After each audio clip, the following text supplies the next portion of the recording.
Senhores telespectadores, desta vez vou dizer mesmo, foi exatamente aqui, que começou a revolta popular portuguesa contra as invasões francesas. Até posso dizer mais, veem aquele prego além daquela parede? Foi exatamente aquele prego. Naquele prego é que se sustentavam os editais a dar ordens ao povo. Ora, no dia do Corpo de Deus, 1808, portanto, dia 16 de junho, dia de missa solene, vinha o senhor Coronel José Lopes de Sousa. O senhor Coronel Lopes de Sousa era um coronel Tavira, um coronel importante, estava casado aqui em Olhão e estava a Ares, tinha vindo aqui a Ares, passaram uns tempos e veio à missa. Veio à missa, subia estes degraus com muita solenidade e vê um cartaz do general Junot que pedia à população do Algarve para se unir aos franceses e derrotar aquela malfadada insurreição da Espanha. Imaginem que a Espanha tinha ousado revoltar-se contra o poder do grande Napoleão, se isto era possível. Portanto, o general Junot apelava para esta gente: vamos unir todos, vamos dar cabo dos espanhóis. Bom, e o edital estava além, pendurado naquele prego, e em frente, no compromisso, estavam muitos marítimos, gente pobre, olhavam para o papel, quando viram passar o coronel, olhavam para o coronel e para o papel, a ver, vamos lá ver o que é que o coronel faz ao papel. Mas o coronel chega aqui, lê aquilo, também hesitou, mas teve um rasgo. Volta-se para o povo e diz: que vergonha, que gente esta! Os portugueses de outrora não consentiam uma afronta assim. Este papel já estava feito em bocados. É claro, mal o coronel disse isso, os marinheiros vêm todos de lá para cá, vão-se ao edital, fazem em bocados, sobem lá acima à torre da igreja, aquilo tem lá um grande sino, é dessa altura ao sino que lá está. Tocam o arrebato, blam, blam, blam, e toda esta região vem gente de toda a parte, são milhares de homens a tomar posição contra os franceses. Isso teve este episódio que se passou, como lhes digo, às 10h30 da manhã do dia 16 de junho de 1808. Teve uma enorme importância porque a sublevação dos povos algarvios alargou realmente a todo o sul do país e as tropas do Junot, perseguidas de toda a parte, acossadas, expulsas, tiveram que abandonar Portugal. Bom, e depois teve até consequências para Olhão. A pobre aldeia de Olhão, que se chamava então, era apenas Olhão, uma aldeia de pescadores com casas de palha, passou a chamar-se a nobre vila de Olhão da Restauração. Vou-lhes falar nisso.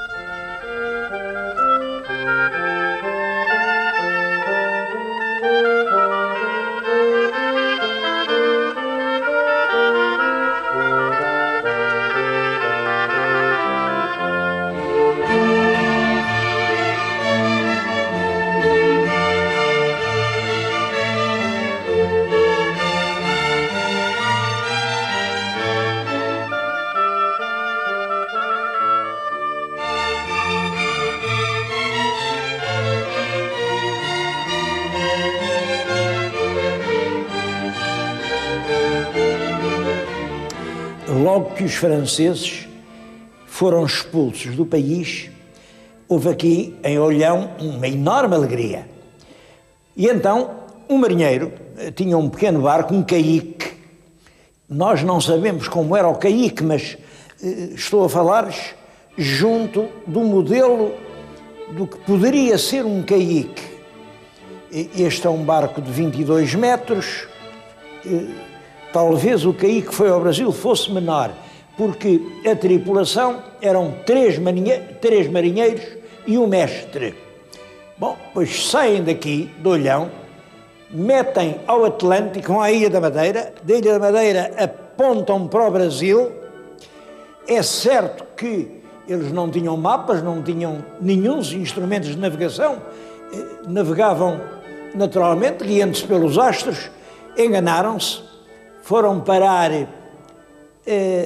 à Guiana Francesa, mas depois rodearam todo o litoral e foram até ao Rio de Janeiro dar a notícia à corte, ao príncipe regente, que era o futuro Dom João VI, de que os franceses já não estavam em Portugal. Eu suponho que quando lá chegaram os marinheiros de Olhão, o nosso príncipe já devia saber isso. Exatamente para a esquadra inglesa que estabelecia as comunicações. Em todo caso, no Rio de Janeiro ficaram assombrados quando viram um barco tão pequeno, com aquela tripulação, imaginem, 3 marinheiros e um mestre, atravessar o Atlântico. O rei, emocionado com esse facto, o príncipe regente, emocionado, deu-lhes recompensas, mandou-lhes dar um bom navio para regressarem, porque naquele barquinho parecia impossível fazerem a viagem, e é nessa altura que muda o título de Olhão. Em vez de aldeia, passa a vila e passa a ter um sobrenome, Olhão da Restauração. Estou-lhes a contar isto aqui num pequeno museu, com embarcações, com muitas outras coisas, que está num lugar que é extremamente curioso. A Casa-Museu de João Lúcio.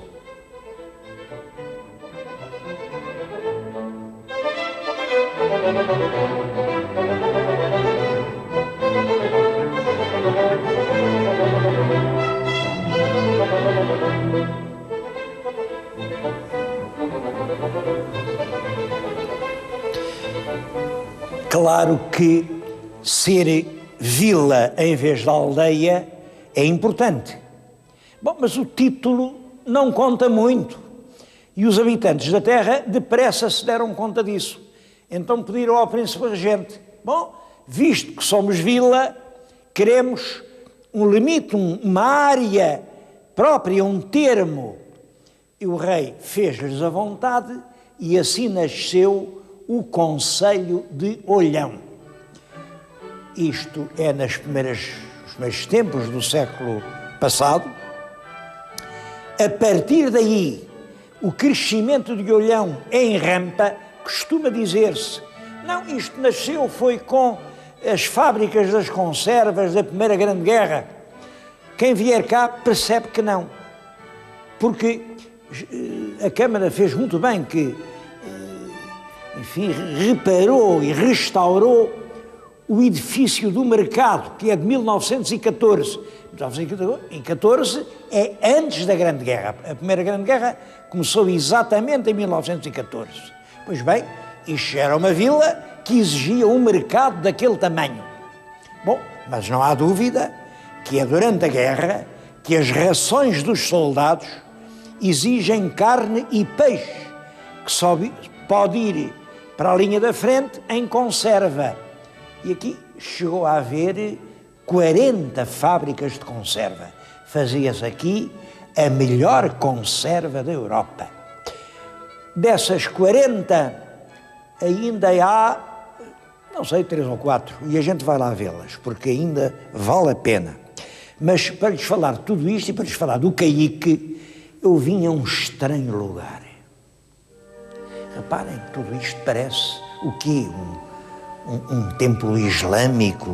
Não, isto é apenas uma casa sonhada pelo poeta algarvio João Lúcio. João Lúcio é um dos expoentes mais representativos da cultura portuguesa na mudança do século.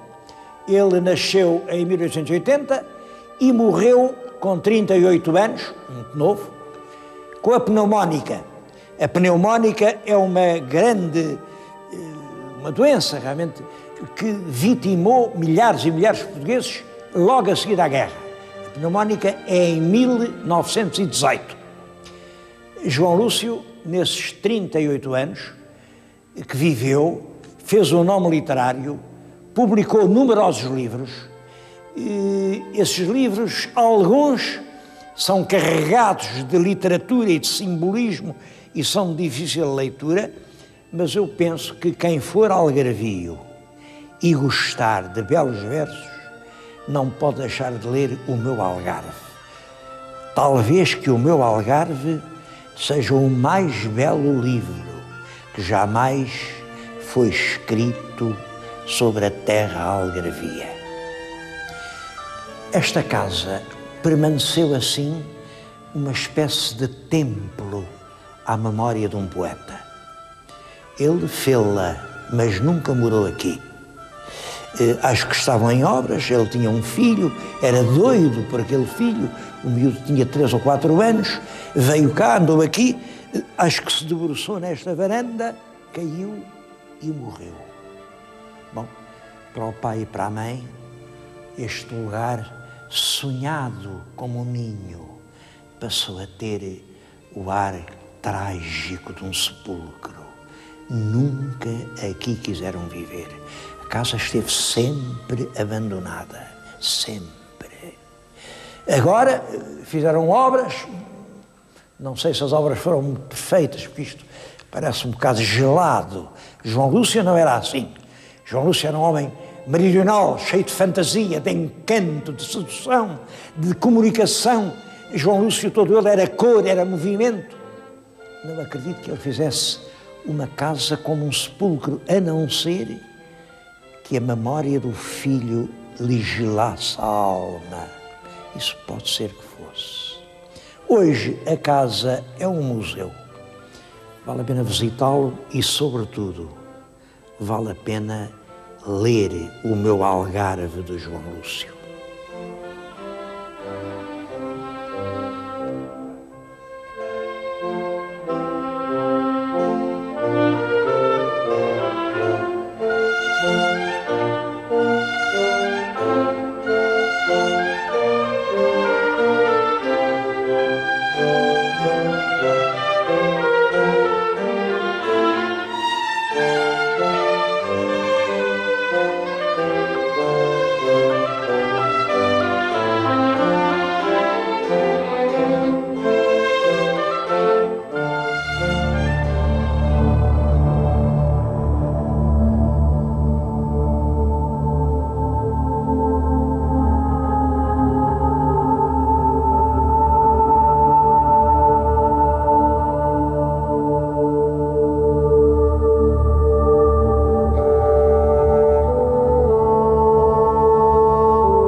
Para mim, o que há de mais interessante e mais original na história de Olhão é isto. É uma povoação que nasce do mar, da atividade dos pescadores. Não nasceu há muito tempo. Eu creio que a primitiva Olhão pode ter 300 anos. É gente que, em vez da lavoura lá em cima, em Quelfes, preferiu vir aqui à beira-mar, pescar, aventurar-se até longe, arriscar a vida, e que 300 anos depois, em vez de ser uma pequena aldeia de casinhas de colmo, é uma grande cidade. Uma cidade que tem cerca de 40 mil habitantes, mas teima em continuar a ser uma cidade pescadora. Apesar de toda a crise, apesar da redução das cotas, apesar dos prémios para abater os barcos, apesar dos cemitérios de navios, apesar dos rapazes já não quererem ser marinheiros, apesar de tudo, Olhão continua a ser uma das sedes da vida marítima em Portugal. Bom, é claro que hoje a pesca já é diferente do que era de antes. Eu vim falar nisto aqui, numa das ilhas da Ria Formosa. Já vi, eu tenho nas mãos, dois blocos de ostras. Isto são ostras, estão vivas, são boas. E apanhei-as aqui no chão, porque isto é um banco natural de ostras. Há aqui milhões de ostras. Bom, e milhões de muitos outros bivalves. É famosa em todo o mundo a ameijoa de Olhão. Há aqui, em toda a ria, 1.300 viveiros. 1.300. Cada viveiro, uns têm 1.000 metros, 2.000 metros, até 5.000 metros. Quer dizer, os maiores têm 5.000, os mais pequenos podem ter 1.000, e cada metro dá, em média, 1,5 kg de bivalves. É curioso que Olhão tinha todas as condições para ser uma das metrópoles turísticas do Algarve.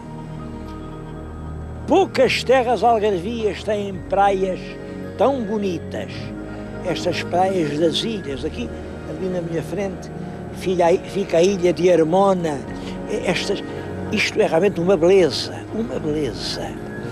Bom, mas Olhão não desistiu da sua vocação de terra pescadora.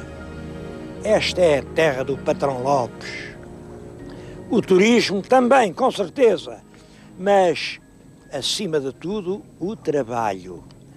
Porque o meu telespectador pode acreditar, neste mundo em que vivemos, é possível que um dia o turismo acabe, mas o trabalho, esse é para sempre. E Olhão representa hoje no Algarve a capital do trabalho.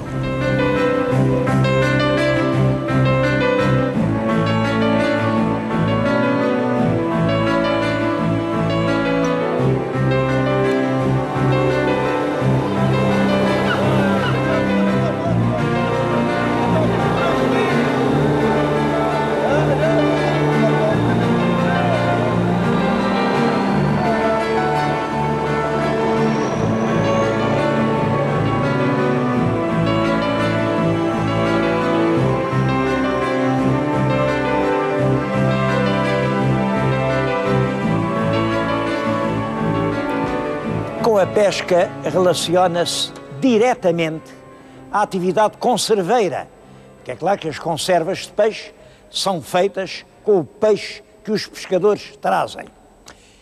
Uma ligação que é direta, era antigamente direta. O peixe vinha diretamente do mar para as fábricas. Hoje nem sempre é assim. Estou-lhes a falar numa fábrica moderna.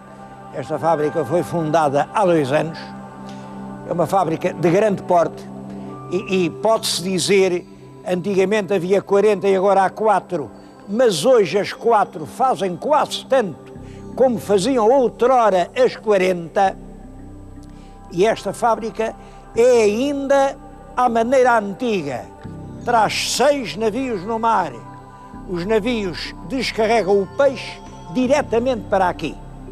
Bom, isso explica uma coisa, explica que as conservas portuguesas, apesar de não serem as mais baratas, porque há países, nossos concorrentes, que apresentam no mercado conservas aparentemente iguais e mais baratas, e apesar disso, as nossas estão sempre vendidas.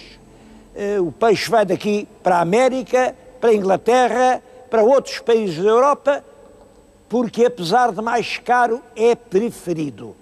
A única explicação está na qualidade.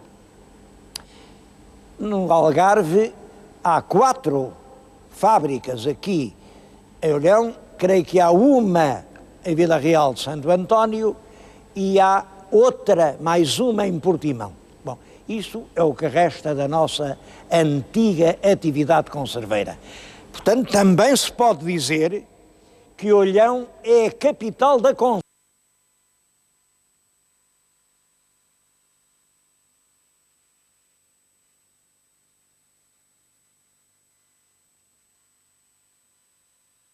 Olhão mantém-se profundamente ligada ao trabalho e ao mar. Claro que o futuro das conservas, o que é que podemos dizer? Eu acho que não é preciso ser profeta para dizer que o futuro das conservas em Portugal está ligado ao futuro da pesca. Naturalmente que se não houver captura de peixe, não pode haver atividade das fábricas. E se as fábricas fecharem, são mais alguns milhares de portugueses que terão de ficar sem emprego. Eu aqui em Olhão exprimo o meu voto profundo de que isso não tenha de acontecer.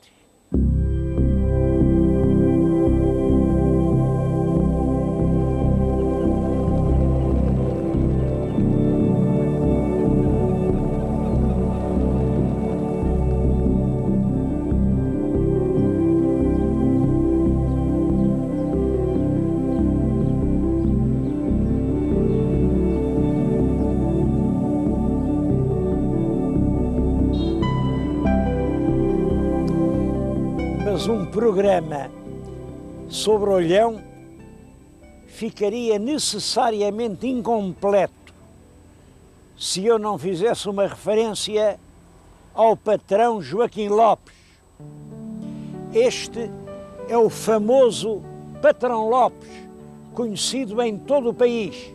Ele nasceu aqui em Olhão, nasceu em 1800 e morreu em Paços de Arcos em 1890, portanto, acompanhou o século inteiro.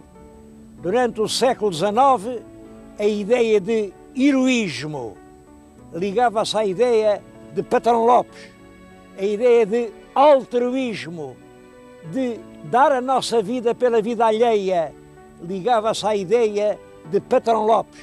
Hoje, todos os olhanenses têm orgulho em que este homem tenha nascido na sua terra. Está este busto, como veem, está com o peito aqui coberto de medalhas, medalhas dadas por vários países do mundo, e tinha mais. Ele tinha, além destas, mais 3 medalhas de ouro dadas pelo governo inglês.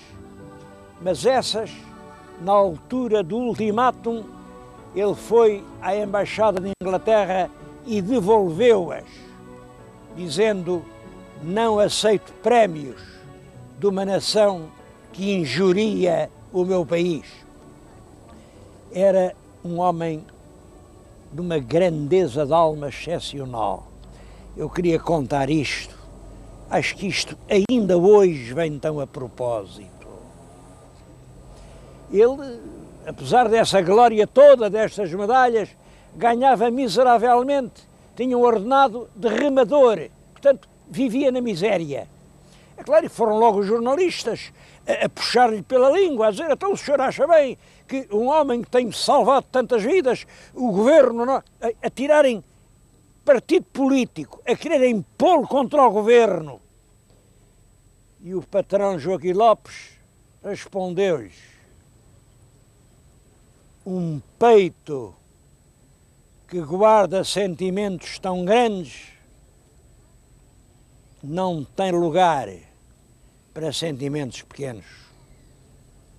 Que bom que todos hoje nós pudéssemos dizer isto.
Este